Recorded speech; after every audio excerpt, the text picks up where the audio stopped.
Cycle తొక్కే మాల మాదిగా దళిత క్రైస్తవులు నోమా అడ్డుకుంటారు, కొడతారు, అవమానిస్తారు. ఇప్పుడు కోట్ల రూపాయల విలువ గల లగ్జరీ కార్లలో, ప్రత్యేక విమానాల్లో, దేశ విమానాల్లో దేశ విదేశాలు తిరిగి ప్రచారం చేసే బ్రాహ్మణ ఫాదర్లకు, కమ్మ రెడ్డి కాపు పాస్టర్లకు, బిషప్లకు వాళ్ళకేం కాదు ఈ దేశంలో, వాళ్ళకేం కాదు ఈ దేశంలో. ఇది ఎట్లా న్యాయం అవుతుంది? ఇది ఎట్లా ధర్మం అవుతుంది? మీకు కార్లు ఉన్నాయి, మీకు విమానాలు పోతారు, మీకు ప్రత్యేక విమానాలు ఉన్నాయి.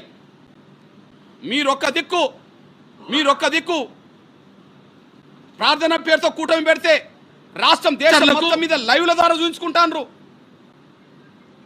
మాకు ఊరు దాటి ఊరు పోవడానికి కూడా శక్తి లేకనే సైకిల్ మీద పోతున్నారు.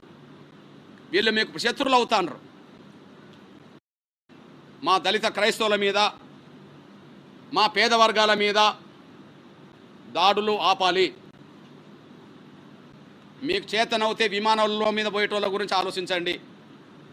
మీకు చేతనైతే లగ్జరీ కార్లలో తిరిగే కమ్మ రెడ్డి కాపు బ్రాహ్మణ ఫాదర్ల గురించి ఆలోచించండి.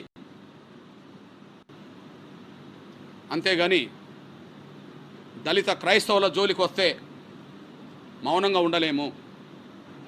ఇది కూడా మా ఆత్మగౌరవ సమస్యే, ఇది మా అస్తిత్వ సమస్యే. మీకు మతం మారే స్వేచ్ఛ మీకు మాత్రమే వద్దు అని చెప్తే ఇది నిర్బంధంలో మమ్మల్ని పెట్టినట్టే.